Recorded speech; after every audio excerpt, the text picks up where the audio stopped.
Hello student, आप सभी का स्वागत है अल्फा इंस्टीट्यूट में। बच्चों, आज हम करने वाले हैं पूरी बुक से 5 अंतर, ठीक है, जो आपके बोर्ड एग्जाम में पूछे जाते हैं। तो फटाफट सभी बच्चे लिंक को शेयर कर दीजिए ताकि जितने भी बच्चे अभी नहीं आए हैं वो भी आ जाएं। फिर हम लोग क्लास को स्टार्ट करते हैं। और इसके साथ साथ इसके पीछे की जितनी भी क्लासेस हो चुकी है, तो जो भी बच्चे नहीं देखे हैं वो जाके प्लेलिस्ट में सारे वन शॉट को और सारे जितने भी हर एक चैप्टर के, ठीक है, अब तक के जो चैप्टर हो चुके 7 चैप्टर हो चुके हैं, तो सातों चैप्टर के ऑब्जेक्टिव, ठीक है, लघु उत्तरी, दीर्घ उत्तरी, जितने भी सारे क्वेश्चन आपके बोर्ड एग्जाम से रिलेटेड है, आप सभी बच्चे की रिस्पॉन्सिबिलिटी है कि आप देखेंगे, क्योंकि अब टाइम नहीं रह गया है। आपको इतनी कोशिश खुद से करनी है कि आपको के कोचिंग में या आपके स्कूल में आपका सिलेबस खत्म हो या ना हो, ठीक है, लेकिन नवंबर तक या दिसंबर तक आपको पूरे जितने भी आपके हर एक सब्जेक्ट के सिलेबस है, खास करके बायो की है, ठीक है, वो सिलेबस आपको बिल्कुल खत्म कर देने हैं। बाकी जो आपका टाइम बचता है वो आपको रिवीजन में देनी है, ठीक है। चलिए क्लास को स्टार्ट करते हैं। देखो, पहला कभी कभी बेटा आपसे पूछा जाता है, भ्रूणकोश तथा भ्रूणपोष में अंतर कीजिए। अक्सर बच्चे भ्रूणकोश और भ्रूणपोष को एक ही समझ जाते हैं, और खास करके बच्चे भ्रूणकोश और भ्रूणपोष में अंतर कर ही नहीं पाते हैं। जहां भ्रूणपोष लिखना होता है वहां भ्रूणकोश लिख देते हैं, और जहां भ्रूणकोश लिखना होता है वहां भ्रूणपोष लिख देते हैं, ठीक है।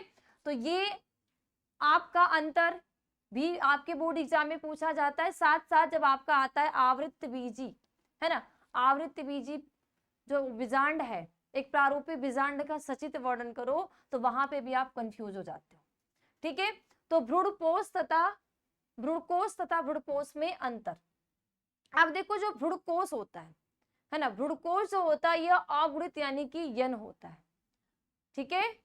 हमेशा याद रखना, जो भ्रूणकोश होता है ये क्या होता है, अगुणित यानी कि यन। यानी कि जब आप ये बीजांड देखते हो, है ना, आप आवृत्त बीजी पौधे का जब बीजांड देखते हो, तो बीजांड में आपको कुछ ये बीच वाला जो भाग नजर आता है ना, इसी बीच वाले भाग को हम कहते हैं भ्रूणकोश, है ना। क्या बोलते हैं? भ्रूणकोश। और इसी भ्रूणकोश के अंदर 7 सेल और 8 न्यूक्लियस प्रेजेंट होते हैं, है ना। 3 सेल्स ऊपर की ओर रहते हैं जिसको हम कहते हैं एंटीपोडल सेल्स।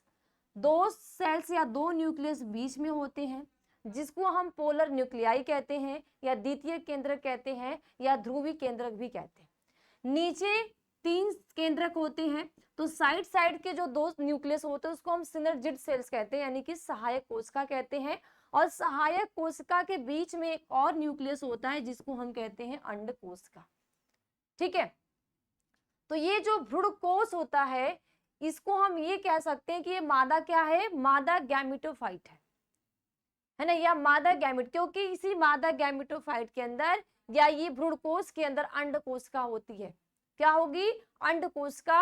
और इसी के अंदर जो डबल फर्टिलाइजेशन, दोहरा निषेचन की क्रिया होती है वो संपन्न होती है, ठीक है। और ये हमेशा क्या होती है? यन ही होती है, 2 यन नहीं होते, क्योंकि ये 2 यन से ही एन का फॉर्मेशन हुआ है ना। पहले 2 यन थी, उसमें विभाजन हुआ, विभाजन से किसका फॉर्मेशन हो गया?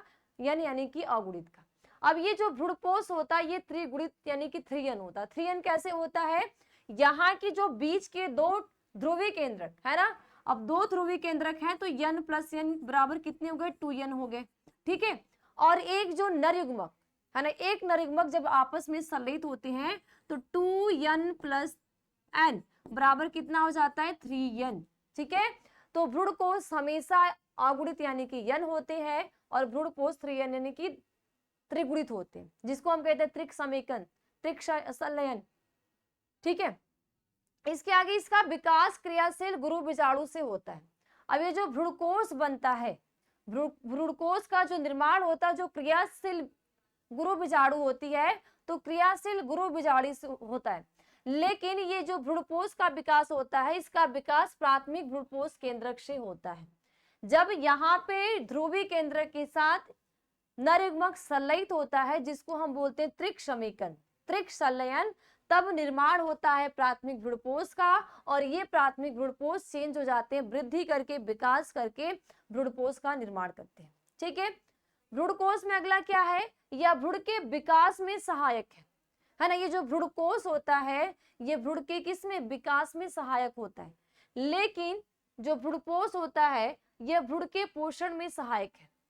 यह विकास में सहायक क्यों है? क्योंकि इन्हीं के अंदर निषेचन होगा, फर्टिलाइजेशन होगा, तब जाके एक नए जीव की, है ना, बीज का निर्माण होगा, फल का निर्माण होगा। अब इनमें जो भ्रूण बनेगा N+N 2N जो जायगोट बनते हैं, तो जायगोट को क्या चाहिए? पोषण चाहिए, है ना, क्या चाहिए? पोषण चाहिए। तो इन पोषण के लिए ये जो भ्रूणपोष बनता है, इस भ्रूणकोष के अंदर जो भ्रूण होगा उसको क्या देगा? पोषण देता है। ठीक है, इसमें भोजन संचित नहीं होता और भ्रूणकोष में भोजन संचित होता है। जब भोजन संचित होगा तभी ये क्या करेगा? पोषण देगा। और इसमें भोजन संचित ही नहीं होगा, सिर्फ क्या होगा? भ्रूण का विकास होता है। जैसे अपरा क्या होती है? अगर एक मानव की बात करते हैं या हम ऐसे एनिमल्स की बात करते हैं जो बच्चे देने वाले हो, तो उसमें क्या होते हैं? प्लेसेंटा होती है। प्लेसेंटा क्या करती है? पोषण देती है। तो गर्भाशय के अंदर, है ना, गर्भाशय के अंदर जो भ्रूण होता है, शिशु का विकास होता है, लेकिन वहां से उसको पोषण नहीं मिलता। तो अपरा जो होती है, प्लेसेंटा जो होती है, वही क्या करती है? उस भ्रूण को पोषण देती है। तो सेम इसी तरह, है ना, जैसे गर्भाशय और प्लेसेंटा एक मानव के अंदर काम करती है, ठीक है, मानव में फीमेल के अंदर काम करती है, इसी तरह ये जो भ्रूणकोष होता है और भ्रूणपोष ये पौधों में काम करते हैं। जब बीज बनेगा, बीज को पोषण देगा, पोषण मिलेगा, तब जाके वो बीज में चेंज होगा, बीज में चेंज होगा, फ्रूट का निर्माण होगा। तो बीज से हम एक नई संतति को उगाते हैं, एक नई पौधे को उगाते हैं, और जो फ्रूट होता है उसको हम खाद्य पदार्थ के रूप में यूज करते हैं। ठीक है, अगला, हेट्रोक्रोमैटिन तथा यूक्रोमैटिन में अंतर लिखिए। ठीक है, कभी कभी ये भी पूछा जाता है कि हेट्रोक्रोमैटिन तथा यूक्रोमैटिन में अंतर बताइए, ये भी आपसे पूछे जाते हैं। ठीक है, देखो हेट्रोक्रोमैटिन और यूक्रोमैटिन, हेट्रोक्रोमैटिन में क्या होता है? गुणसूत्र अभिरंजकों से यह भाग गहरा रंगता है। गुणसूत्र का जो क्या होता है? अभिरंजक होता है ना, क्रोमोसोम में जो अभिरंजक होता है, तो हेट्रोक्रोमैटिन जो होते हैं वो गुणसूत्र अभिरंजकों से यह भाग क्या होता है? गहरा रंगता है। लेकिन जो यूक्रोमैटिन होता है, ये गुणसूत्र अभिरंजकों से यह भाग हल्का रंगता है, और जिसके कारण सूक्ष्म प्रकाश में दिखाई नहीं देता। देखो, जब आप यूक्रोमैटिन, ये हेट्रोक्रोमैटिन और यूक्रोमैटिन दोनों आपके क्रोमोसोम के अंदर है ना। अब गुणसूत्र भी आपको अपने आंख से नहीं देख सकते, और गुणसूत्र को देखने के लिए माइक्रोस्कोप चाहिए, है ना, सूक्ष्मदर्शी चाहिए। अब उसके अंदर भी कुछ ऐसी संरचनाएं हैं जो कि पाई जाती है। तो गुणसूत्र की जब अभिरंजक के कारण जो हेट्रोक्रोमैटिन होते हैं उनका रंग गहरा होता है, तो उनको हम प्रकाश में देख सकते हैं, है ना। लेकिन यूक्रोमैटिन में जो गुणसूत्र अभिरंजक का जो रंग होता है वो हल्का होता है, जिसके कारण हम इसको सूक्ष्म प्रकाश में, यानी कि बहुत ज्यादा थोड़ा सा प्रकाश है तो उसमें हम इसको नहीं देख सकते। इसको देखने के लिए थोड़ा सा प्रकाश क्या चाहिए? ज्यादा चाहिए। ठीक है, आगे, यह गुणसूत्र का संघनित भाग है जो केंद्रक के चारों ओर रहते हैं। हेट्रोक्रोमैटिन जो है ये किसका भाग है? गुणसूत्र का संघनित भाग होता है, और जो न्यूक्लियस के, है ना, केंद्रक के क्या होते हैं? चारों ओर रहते हैं, पाए जाते हैं। यह गुणसूत्र का फैला हुआ भाग है, अर्थात कोशिका के गुणसूत्रों की तुलना में कम संघनित होता है। ये ज्यादा संघनित है हेट्रोक्रोमैटिन, यूक्रोमैटिन क्या है? कम संघनित है। ये केंद्रक की साइड रहेगा, चारों ओर रहेगा, ये क्या रहता है? फैला हुआ रहता है। ठीक है, ये क्या रहेगा? फैला हुआ रहता है। आगे, हेट्रोक्रोमैटिन में, ठीक है, हेट्रोक्रोमैटिन भाग में डीएनए का द्विगुणन देर से होता है, अतः इसके जीन सदैव निष्क्रिय रहते हैं। जो डीएनए का रिप्लिकेशन होता है ना, जब एक संतति, एक नए जीव का निर्माण होता है तो डीएनए क्या करता है? रिप्लिकेट करता है। रिप्लिकेशन जो डीएनए का होता है तो हेट्रोक्रोमैटिन में लेट होगा, और लेट होने के साथ साथ इनका जो जीन होते हैं, है ना, गुणसूत्र है तो डीएनए है, डीएनए में क्या है? जीन है। जीन किसका बना है? प्रोटीन का बना है। ठीक है, तो इनका जो डीएनए में जो जीन होगा, ये जीन कैसा होगा? निष्क्रिय होगा। कैसा होगा? निष्क्रिय होगा। लेकिन यूक्रोमैटिन भाग में डीएनए का द्विगुणन शीघ्रता से होता है। यूक्रोमैटिन में, ठीक है, जो यूक्रोमैटिन होगा उसमें जो डीएनए रिप्लिकेट करेगा वो बहुत ज्यादा तेजी से होगा, और तेजी से होगा तो इनका जीन भी सक्रिय होगा। ये बहुत लेट करेंगे, देर से करेंगे तो इनका जीन भी क्या होगा? निष्क्रिय होगा, है ना। आगे, यह भाग अनुलेखन की दृष्टि से निष्क्रिय होता है। ट्रांसक्रिप्शन, है ना, ये जो भाग होता है कौन सा, हेट्रोक्रोमेटिन का जो भाग होता है, जब हम अनुलेखन की दृष्टि से, जब अनुलेखन होता है किसमें, आरएनए में, है ना, तो अनुलेखन होता है तो अनुलेखन की दृष्टि से ये निष्क्रिय होता है, लेकिन यह भाग अनुलेखन की दृष्टि से सक्रिय होता है। निष्क्रिय क्यों है, क्योंकि डीएनए का द्विगुणन, है ना, रिप्लिकेट जो कर रहा है, डीएनए का द्विगुणन लेट हो रहा है, डीएनए ही आरएनए का फॉर्मेशन करता है। जब डीएनए आरएनए का फॉर्मेशन लेट करेगा तो यहाँ पे जो अनुलेखन होगा वो भी क्या होगा, निष्क्रिय होगा। यहाँ पे डीएनए से आरएनए जो बनता है बहुत ज्यादा तेजी से बनेगा, तो ये सक्रिय अवस्था में रहेगा, इनका जो जीन भी सक्रिय रहेगा। जब जीन सक्रिय रहेगा तो इनमें जो अनुलेखन की क्रिया होगी वो भी क्या होती है, सक्रिय होती है। ठीक है, तो ये आते हैं आपके हेट्रोक्रोमेटिन और यूक्रोमेटिन में अंतर। ठीक है, 5 है, पांचों को बहुत अच्छे से आपने तैयार करने हैं। अगला आता है डीएनए तथा आरएनए में अंतर, है ना, 10वीं क्लास में आप थे तो 10वीं में भी पूछा गया होगा डीएनए और आरएनए में अंतर क्या होता है ना, 11वीं में भी पूछा जाता है डीएनए आरएनए, 9th की क्लास में आप थे तब भी पूछा जाता है, 7वीं 8वीं की क्लास में भी पूछा जाता है डीएनए आरएनए। क्योंकि कुछ कुछ ऐसी टॉपिक्स होती हैं जो आप कितने भी आगे क्लास में चले जाओ लेकिन वो आपका पीछा नहीं छोड़ती। इसी तरह जो डीएनए और आरएनए का जो अंतर होता है ना, आप 9th में भी पढ़े होंगे, 10वीं में भी पढ़े हैं, 11वीं में भी पढ़े हैं, 12वीं में भी पढ़े हैं और आगे जाके भी पढ़ेंगे कि डीएनए और आरएनए में अंतर क्या होते हैं। ठीक है, क्योंकि डीएनए जो होता है हमारा एक आनुवंशिक पदार्थ है। अगर डीएनए ना रहे, है ना, अगर डीएनए ना रहे तो हमारे अंदर जो विभिन्न जातियों में वेरिएशन आ रही है, जो विभिन्नता आ रही है वो ना हो। ठीक है, और आरएनए ना रहे तो डीएनए का कोई महत्व ही नहीं रह जाएगा, क्योंकि जो डीएनए का गुणसूत्र होता है ना, जो वंशागति डीएनए की होती है एक पीढ़ी से दूसरी पीढ़ी में, वो आरएनए ही करता है, क्योंकि आरएनए के 3 भाग होते हैं, एमआरएनए, टीआरएनए और आरआरएनए। ठीक है, तो ये डीएनए और आरएनए में अंतर पूछा जाता है।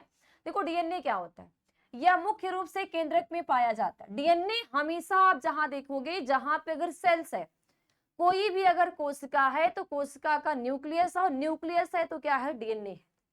तो डीएनए जो होते हैं वो हमेशा न्यूक्लियस में पाए जाते हैं, है ना, केंद्रक के अंदर पाए जाते हैं। आप केंद्र की संरचना देखे होंगे, तो केंद्र के अंदर क्या होते हैं, केंद्रिका, जिसको हम क्या कहते हैं, केंद्र की वाइफ कहते हैं, है ना, केंद्रिका को हम क्या कहते हैं, केंद्र की वाइफ है, जो हमेशा कहाँ रहती है, केंद्र के अंदर रहती है ना। डीएनए होता है, डीएनए कहाँ रहता है, केंद्र के अंदर रहता है।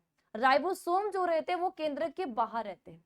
तो डीएनए जो हमेशा रहते हैं वो मुख्य रूप से क्या रहते हैं, केंद्र में पाए जाते हैं, यानी केंद्र के अंदर प्रेजेंट होते हैं। लेकिन यह आरएनए जो होता है यह मुख्य रूप से कोशिका द्रव्य में पाया जाएगा, यानी कि सेल है, ठीक है, सेल है तो सेल ऑर्गेन्स है, कोशिका अंगक है, और केंद्रक क्या है, कोशिका अंगक का एक भाग है ना। तो जैसे केंद्र कोशिका अंगक में पाया जाता है, उसी तरह आरएनए भी कोशिका द्रव्य यानी कि साइटोप्लाज्म के अंदर प्रेजेंट होती है।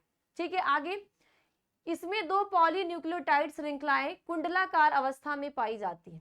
डीएनए में जो 2 पॉलीन्यूक्लियोटाइड श्रृंखलाएं होती है और वो क्या होती है, कुंडलाकार अवस्था में पाई जाती है। लेकिन ये समानतः एक सूत्री होता है। आप कभी भी देखेंगे किसी भी जीव का जेनेटिक मटेरियल, सिवाय बैक्टीरिया का छोड़ के, है ना, मोनेरा जगत के सदस्यों का छोड़ के, बाकी आप प्रोटोजोआ देखेंगे, पोरीफेरा देखेंगे, है ना, या फंजाई देखेंगे, पादप जंतु, ये जितने भी जगत को आप देखेंगे, फाइलम को देखेंगे, उनमें जो डीएनए होता है ना, हर एक जीव का आनुवंशिक पदार्थ डीएनए है। बस कुछ कुछ ऐसे वायरस होते हैं जिनका आनुवंशिक पदार्थ आरएनए होता है ना, कुछ कुछ का, जैसे टीएमबी हो गया, है ना, एड्स का जो एचआईवी वायरस होगा ना, उसमें क्या होता है, आरएनए जेनेटिक मटेरियल है। टीएमबी जो वायरस है उसमें जेनेटिक मटेरियल क्या है, आरएनए। ठीक है, तो डीएनए हमेशा कैसा पाया जाता है, double standard, double helix model. लेकिन आरएनए हमेशा कैसा होता है, एक समानता, एक सूत्री होता है, यानी कि इसका कोई भी डबल हेलिक्स मॉडल नहीं होता। इसमें पेंटोज शर्करा डीऑक्सीराइबोज प्रकार की होती है। डीएनए में जो पेंटोज होती है, ठीक है, डीएनए में पेंटोज शर्करा कैसी होती है, डीऑक्सीराइबोज प्रकार की होती है, और आरएनए में जो पेंटोज शर्करा होती है ये राइबोज प्रकार की होती है। ये आपसे 1 नंबर में पूछा जाता है या ऑब्जेक्टिव पूछा जाता है कि डीएनए में कैसी पेंटोज शर्करा कैसी होती है, आप हमेशा बताओगे डीऑक्सीराइबोज। आरएनए में कैसी होती है, राइबोज। ठीक है, थायमिन क्षारक पाया जाता है और यूरोसिल अनुपस्थित होता है ना। डीएनए में क्या क्या पाया जाता है, एडेनिन, ग्वानिन, साइटोसिन और थायमिन पाया जाता है। ठीक है, और इसमें थायमिन क्षारक अनुपस्थित होता है और यूरोसिल पाया जाता है। यानी कि यहाँ पे क्या होगा, एडेनिन, ग्वानिन, ठीक है, साइटोसिन और यूरोसिल। यूरोसिल डीएनए में अब्सेंट होता है, आरएनए में प्रेजेंट होता है। थायमिन डीएनए में प्रेजेंट होता है लेकिन आरएनए में क्या होगा, अब्सेंट होता है। ठीक है, तो डीएनए का डबल हेलिक्स मॉडल है लेकिन आरएनए का डबल हेलिक्स मॉडल नहीं है। आरएनए जहां भी जेनेटिक रूप में पाया जाएगा वो कैसा होगा, एक सूत्री होगा, लेकिन डीएनए जहां भी पाया जाएगा वो डबल होगा, है ना, द्विगुणित संरचना होगा, बस मुनेरा जगत का छोड़ के, यानी जितनी भी आपकी बैक्टीरियाज होती हैं उनको छोड़ के। ठीक है, अगला, यह प्रायः सभी सजीवों एवं कुछ विषाणुओं का आनुवंशिक पदार्थ होता है। ठीक है, डीएनए जो होता है सभी जीवों का, और खास करके कुछ ऐसे वायरस होते हैं जिनका आनुवंशिक पदार्थ होता है, लेकिन जो आरएनए होता है यह केवल कुछ विषाणुओं में ही आनुवंशिक पदार्थ का कार्य करता है। देखो, आरएनए का मेन काम होता है डीएनए से आरएनए का बनना, तो आरएनए का काम है कि जितने भी आनुवंशिक पदार्थ है, ठीक है, डीएनए के अंदर जितने भी वेरिएशन है उसको एक पीढ़ी से दूसरी पीढ़ी में मैसेज को ले जाना, ट्रांसफर करना, है ना, सूचनाओं को इकट्ठा करना, ये काम है।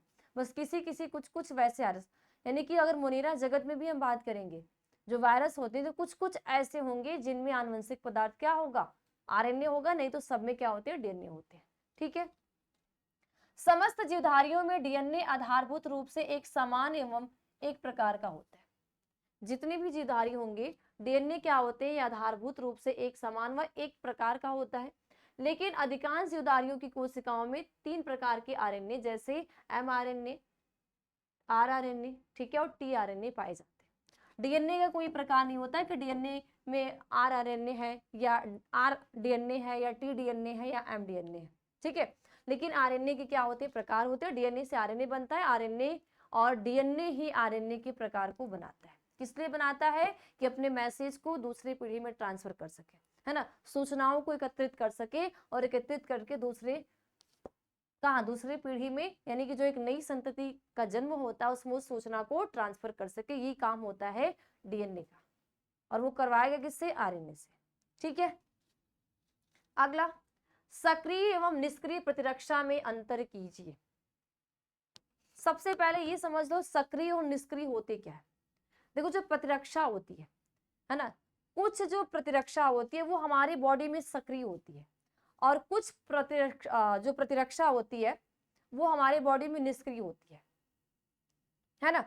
सक्रिय में हम क्या करते हैं, जो हमें खुद से, है ना, जिसको हम उपार्जित नहीं किए, है ना, कुछ ऐसे प्रतिरक्षा हमारे ह्यूमन बॉडी के अंदर पाई जाती है या किसी भी विशेष जीव के अंदर पाई जाती है, वो नेचुरली है ना, उसको हम उपार्जित नहीं कर सकते।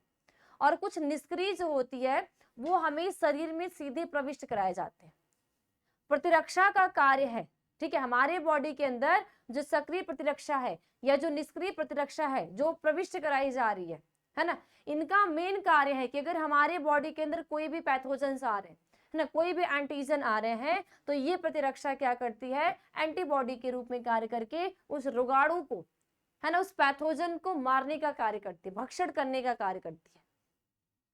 तो सक्रिय प्रतिरक्षा क्या है, नेचुरल है, जो हम उसको उपार्जित नहीं किए, वो हमें पहले से हमारे बॉडी के अंदर है ना। जैसे कुछ होती भौतिकी होती है, जैसे हमारे आंख में आंसू, है ना, बताओ, आंख में आंसू ये हम नहीं उपार्जित किए। जैसे अगर आंख में कुछ भी चला जाता है ना, हमारे आंख में कुछ भी चला जाता है तो हमारे आंख से आंसू निकलने लगते हैं, जिससे कि वो जो भी पैथोजन है ना, जो भी रोग कारक है, जो भी रोग वाहक है, वो हमारे आंख से बाहर निकल जाए। ठीक है, हमारे मुख में जो लार बनती है, लार में एंजाइम स्रावित होती है, लार का काम होता है कि कोई भी जीवाणु है उसको मारने का कार्य हो गया। ब्लड है हमारा, ब्लड में जो डब्ल्यूबीसी है, तो डब्ल्यूबीसी में न्यूट्रोफिल्स, मोनोसाइट्स, है ना, महाभक्षाणु कोशिका, ये हमें सक्रिय प्रतिरक्षा के रूप में, यानी जन्मजात है। सक्रिय जो होती है वो जन्मजात होती है ना, और कुछ होती है हमारी उपार्जित, है ना, जो हम जन्म के बाद हम उसको खुद से उपार्जित करते हैं। ठीक है, तो सक्रिय प्रतिरक्षा में क्या होता है, सक्रिय प्रतिरोध उत्पन्न करने हेतु शरीर में प्रतिजन प्रविष्ट कराए जाते हैं। इनमें एंटीजन को सक्रिय प्रतिरक्षा में प्रतिरोध उत्पन्न करने के लिए तो शरीर में क्या है, प्रतिजन यानी कि एंटीजन प्रविष्ट कराए जाते हैं।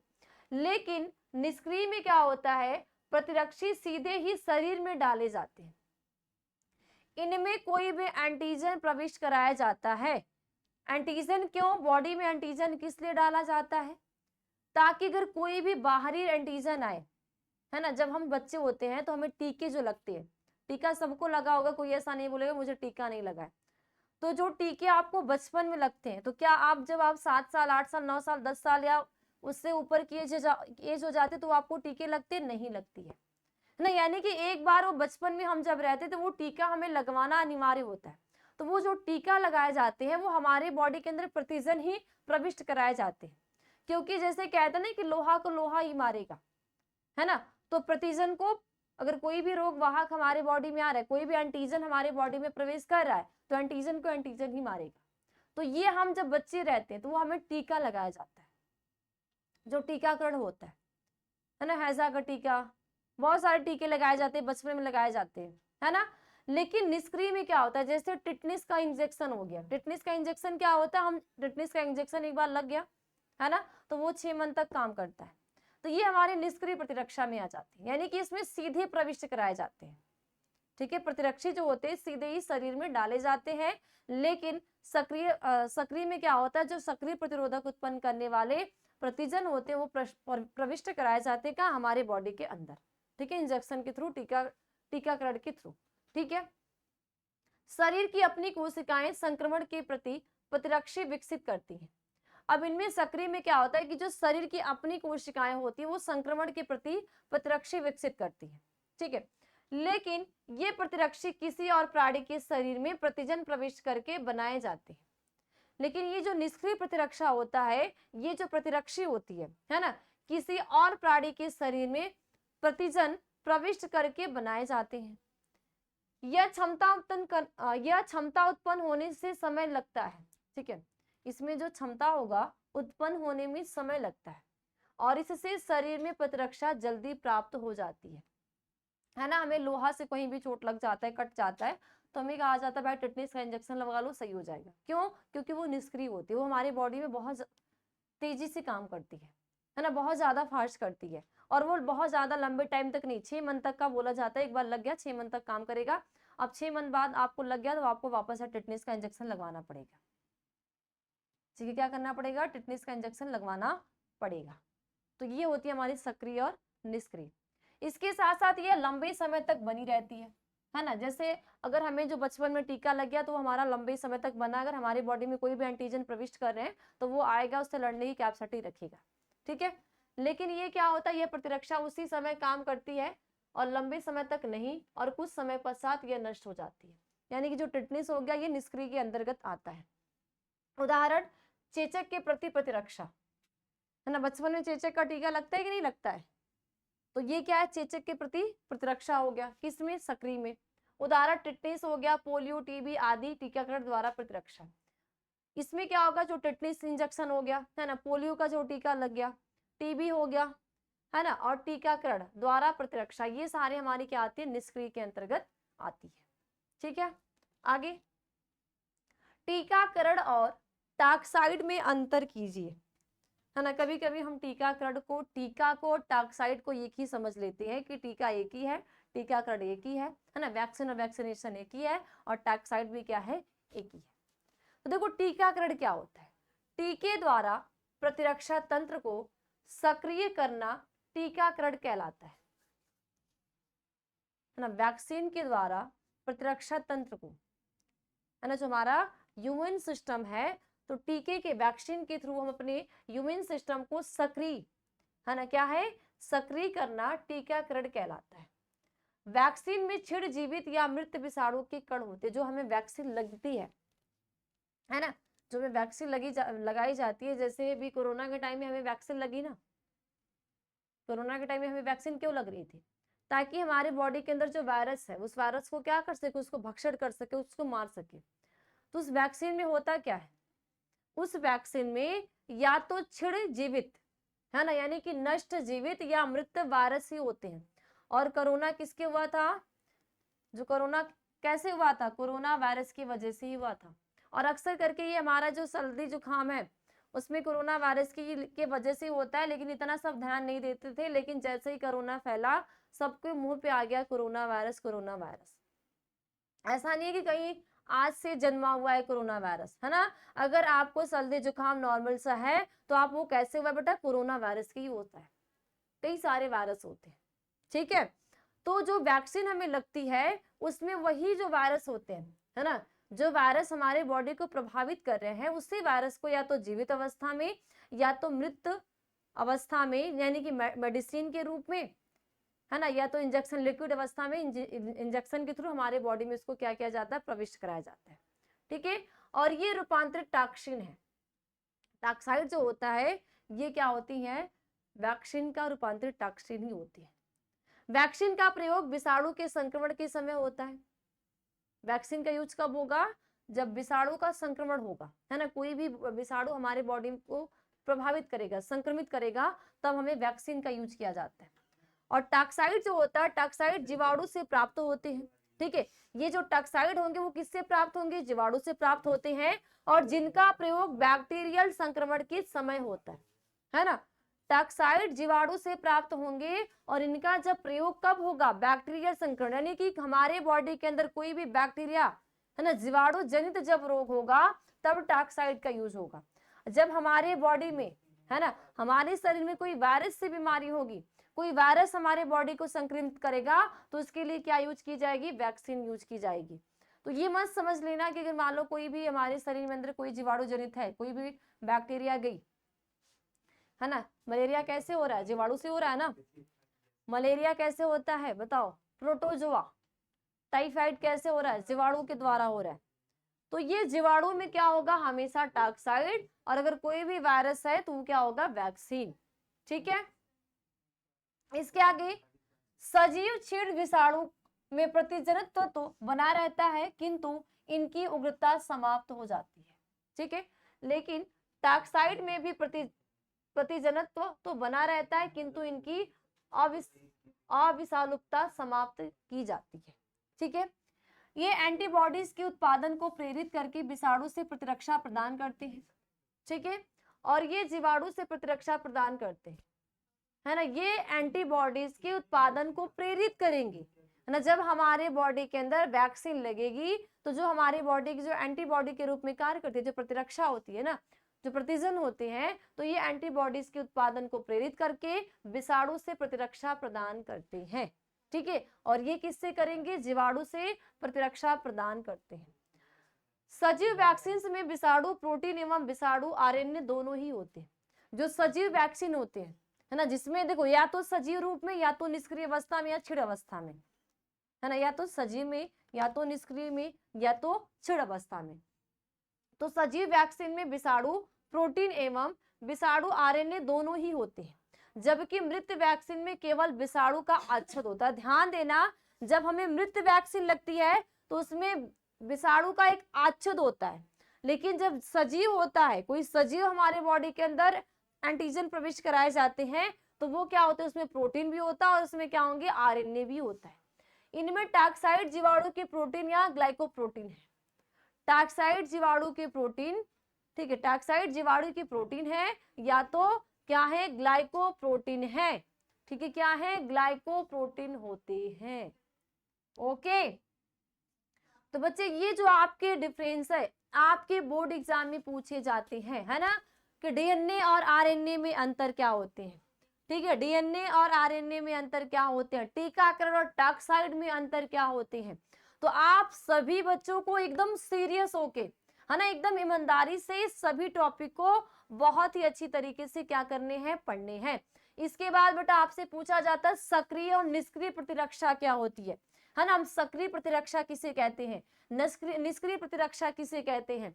कभी कभी आपसे डीएनए आरएनए हो गया, है ना, हेट्रोक्रोमैटिन तथा यूक्रोमैटिन में अंतर क्या होते हैं, ये सारी चीजें आपसे पूछी जाती है, ठीक है।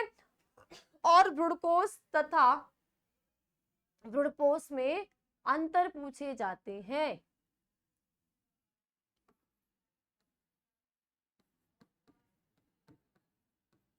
ठीक है बेटा, तो जितने ये 5 आपके अंतर हैं, पांचों अंतर को आपको बहुत एकदम ईमानदारी से सीरियस होके आपको एकदम तैयार कर लेने हैं, है ना। तो जो कौन कौन तैयार करेगा कमेंट में जरूर बताना कि हाँ मैं करूंगा। और हाँ, सिर्फ बताने के लिए कि नहीं कि मैं करूंगा, करना है, ठीक है, झूठ नहीं बोलना है, ठीक है। तो बस आज की क्लास में इतना ही, मिलते हैं अगली क्लास में। और अगली क्लास ऐसी ही होगी हमारे एक नए टॉपिक की। तब तक आप सभी बच्चे पीछे का रिवीजन करते रहिए, है ना, आज की क्लास का रिवीजन करते रहिए। बाकी जहां पे भी आपको लगता है कि यहाँ पे मेरा कंप्लीट नहीं है, मुझे नहीं समझ में आ रहा है, मुझे आपको किसी और भी चीज की जरूरत है, जो भी आपके मत है, जो भी आपके दिक्कत प्रॉब्लम है, आप कमेंट में लिख सकते हैं। तो आपका जब कमेंट बाद में क्लास के बाद खत्म होने के बाद जो कमेंट बॉक्स होता है, यानी कि तो बाद में पढ़ा जाएगा, उसमें देखा जाएगा कि आपकी क्या प्रॉब्लम है, फिर आपके प्रॉब्लम के अकॉर्डिंग वो सॉल्व होगा, है ना। लेकिन जब आप बताओगे तब नहीं बताओगे तो पता ही नहीं चलेगा, तो ये आपको बताने हैं, ठीक है। तो सभी बच्चे को बाय बाय, टेक केयर, मिलते हैं अगली क्लास में।